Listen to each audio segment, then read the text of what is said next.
अस्सलाम वालेकुम नाज़रीन, मैं हूं सलवा हसनैन। आप देख रहे हैं सूर्या न्यूज। आइए नजर डालते हैं आज की अहम खबरों पर।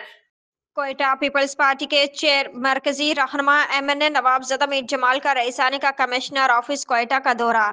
नवाबजदा मीर जमाल खान रईसानी का एनए 264 में जारी मनसूबों से मुतल्लिक जायजा इजलास में शिरकत। कमिश्नर क्वेटा हमजा शफाकत की और मुतल्लिका हुकाम के मुख्तलिफ मनसूबों पर ब्रीफिंग। नवाबजदा मीर जमाल खान रईसानी का Gahi Khan bridge, customs check post bridge और सरियाब रोड तोसी मनसूबे में ताखिर पर बरहमी का इजहार। नवाबजदा मीर जमाल खान रईसानी ने मंसूबों को 3 माह में मुकम्मल करने का अल्टीमेटम दे दिया। क्वेटा में ट्रैफिक के मसाइल दिन ब दिन बढ़ते जा रहे हैं। शहरों को सहूलियात देना पीपल्स पार्टी की अवलिन तरजीह है।